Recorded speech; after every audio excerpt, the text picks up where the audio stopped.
3.5 वर्षांचं कवळं लेकरू आणि हतबल झालेला त्याचा बाप तब्बल 3.5 तास एका लिफ्टमध्ये अडकले.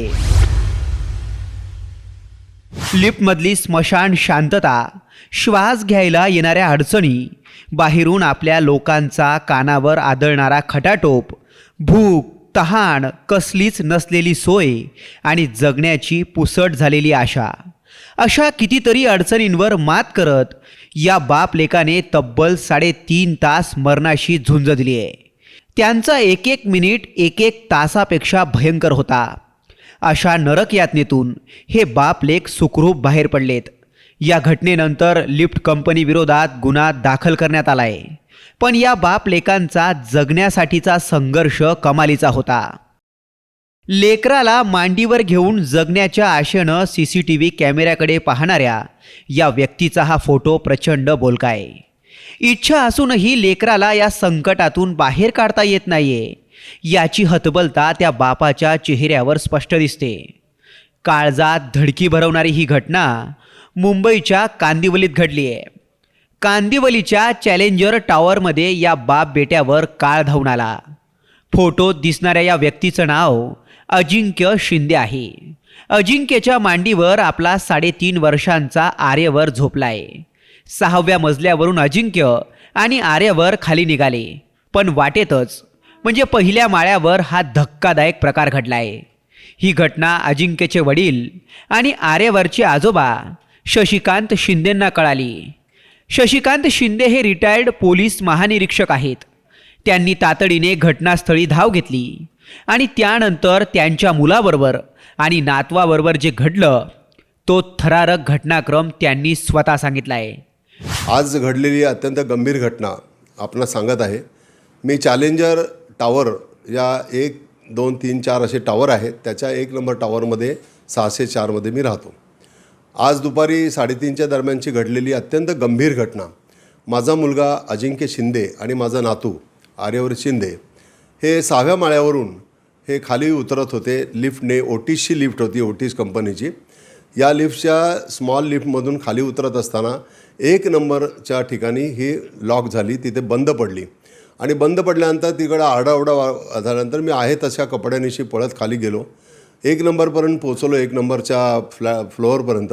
तर तो मुलगा खाली अडकलेला आहे, आरडाओरडा चालला आहे. मी त्याला धूर द्यायचा प्रयत्न करतो, लिफ्टमधून आवाज येतो आहे. त्यावेळेला सिक्युरिटीला बोलवण्यात आलं. ते सांगतात की आम्हाला कसं उघडायचं माहीत नाही म्हणून, कारण आम्हाला आता बोलवावं लागणार कंपनीला. मी त्यांना सांगितलं कंपनीवाले कधी येणार?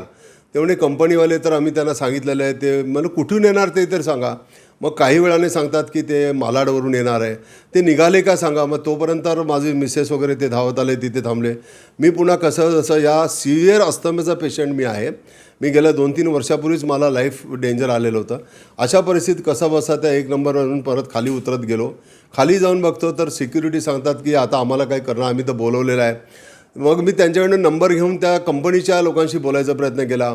आमच्या या चॅलेंजर सोसायटीच्यामध्ये राहिलेले जे चेअरमन आहे, सेक्रेटरी आहे, या लोकांना फोन करायचा प्रयत्न केला. त्यांचा पण फोनवरच आलं, आम्ही सांगितलेलं आहे, आम्ही कॉन्टॅक्ट. कोणी मुलगा अडकलेला सांगितलं आहे काय तुम्ही, you should come and visit the spot immediately, कुछ ना कुछ करो. कोणी काय करायला तयार नाही. त्याच्यानंतर ह्या सगळ्या गोष्टीमुळे धावपळीमध्ये 15 मिनटं झाले, 20 मिनटं झाले, 30 मिनटं झाले. आता कधी येणार ह्याचा काही हे व्हायला तयार नाही, काही अंदाजही यायला तयार नाही. त्याच्यानंतर त्यांच्या कंपनीचा कॉन्टॅक्ट केला. ते म्हणे आम्ही पाठवतो आहे, आम्ही बघतो आहे, आता आमचा माणूस निघणार आहे. आणि हे सगळं करता करता 40 मिनटं होत गेले. त्यानंतर बाजूला कंपनीचा कोणीतरी टेक्निशियन, म्हणजे दुसऱ्या लिफ्टच्या कंपनीचा, त्यांना सांगितलं बाबा एक लहान मुलगा अडकला आहे, आतमध्ये फार सिरियस चाललेला आहे, वॉमिटिंग करतो आहे तो मुलगा. आणि त्यानंतर कसं बसं त्याला तिथून तर ज्यावेळेला रिसेप्शनजवळ आलं तर त्यांना चावी सापडेना. 27 माळ्याची चावी सापडेना. आता माणूस आलं तर चावी सापडत नाही, म्हणजे सिक्युरिटीसुद्धा किती बेजबाबदार आहे. आता ह्या सिक्युरिटीला लायसन्स कोणी दिलं, यांचं सिक्युरिटी सिक्युअर 1 म्हणून सिक्युरिटीचं लायसन्स कॅन्सल व्हायला पाहिजे. त्यानंतर ओटिस कंपनीचं लायसन्स कॅन्सल व्हायला पाहिजे. Otis company should be close down. कारण त्यांनी लिफ्ट का बसवावी जर आपण कायदेशीर केलं नाही. जर तुम्ही लिफ्ट बसवता आहे तर त्या लिफ्टचा आतमध्ये लायसन्स लावलं पाहिजे की हे रिन्यू कधी केलं आहे, कधीपर्यंत आहे, काय करायचं, तुमचं अशा परिस्थितीत काय करायला पाहिजे, लाईट बंद झालं तर काय करायचं, आरडाओरडा चालू आहे, तुम्ही काय कोणाच्या मरणाची वाट बघताय काय. किती घटना. आता त्यानंतर त्या माणसाला घेऊन 27 माळ्याला गेलं. 27 माळ्याच्या वर टेरेस असतो, तिथे एक छोटा रूम असतो. तिथे गेल्यानंतर त्यांचं जे काय आहे ते मॅन्युअल सगळं करता करता 45 मिनिट्सच्या नंतर ती लिफ्ट आपल्याला त्यांनी बाजूला काढून त्या मुलाला बाहेर काढलं. अशी घटना व्हायल्यानंतर त्याला दुर्लक्ष करून कसं चालणार? उद्या माझ्यासारखा माणूस अडकला तर आय विल डाय. सिरियस माणूस आहे, म्हातारे माणसं आहेत, तरुण हे लहान मुलं आहे, एकटा मुलगा अडकला तर काय होऊ शकतं? लेडीज आहे, वयस्कर लोक आहे. अशा परिस्थितीमध्ये मला हे दिसलेलं आहे की चेअरमन सेक्रेटरी इनडिफरंट आहे. यांच्यावर ताबडतोब कारवाई पाहिजे, त्यांना डिसमिस करायला पाहिजे. हे रजिस्टर ऑफ सोसायटीने डिसमिस केलं पाहिजे. BMCकडे याचा अधिकार आहे, त्याची लिफ्ट लायसन्स कॅन्सल केला पाहिजे. आणि सगळ्यात महत्त्वाची घटना, ह्या घटना परत होऊ नये म्हणून ताबडतोब याच्यावर प्रिव्हेंटिव्ह ॲक्शन केलं पाहिजे, काहीतरी कारवाई केला पाहिजे की अशा घटना जर व्हायला लागल्या त्यामुळे ह्यांची जबाबदारी ह्यांना उत्तर द्यावंच लागलं पाहिजे. आता आम्ही 45 मिनिटांनी निघलात तर काय मेहरबानी नाही ना? आम्ही जिवंत निघालो हे ठीक आहे, नसतं काय केलं असतं आम्ही? कोण, हू इज रिस्पॉन्सिबल फॉर दिस घटना? ह्या घटनेसाठी कोण जबाबदार आहे? म्हणजे का अशा घटना होतच राहणार, तुम्ही त्याचं पंचनामा करत राहणार? आणि म्हणून पोलीस स्टेशनला हे कळवण्यात आलं की याच्यावर ताबडतोब इन्व्हेस्टिगेशन व्हायला पाहिजे.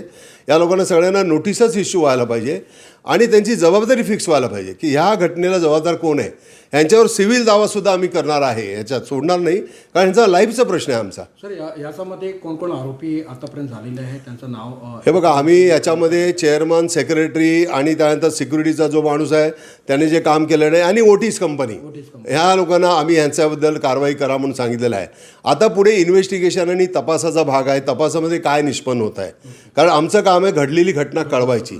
जरी मी पोलीस अधिकारी म्हणून काम केलेलं असलं तरी I cannot be the investigating officer. मी घडलेली घटना घडल्यानंतर बिना विलंब पोलीस स्टेशनला कळवणं हे माझं काम आहे.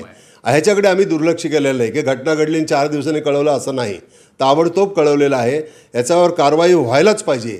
नाही झालं तर हे लोक अशा तऱ्हेने चुकीचं काम तसंच कंटिन्यू करतील आणि यांना माहिती आहे आपली जबाबदारी राहणार नाही. Let them realise they what is their responsibility. ही रिस्पॉन्सिबिलिटी जर नाही कळली तर पुढे माणसाला आणखी किती घटनांची वाट बघणार आपण? सर, ओटीस कंपनी मोठी कंपनी आहे आणि भरपूर ठिकाणी याचं लिफ्टचं हे वापर करतात सगळे, त्यांच्यासाठी काय मेसेज देणार आहे? भरपूर मी मेसेज हेच देतो, ओटीस कंपनीचे जे मोठे मोठे अधिकारी आहे, why are they there? What is their responsibility? का नुसतेच अधिकारी घरी बसलेले आणि लोकांच्या मरणाची वाट बघतोय?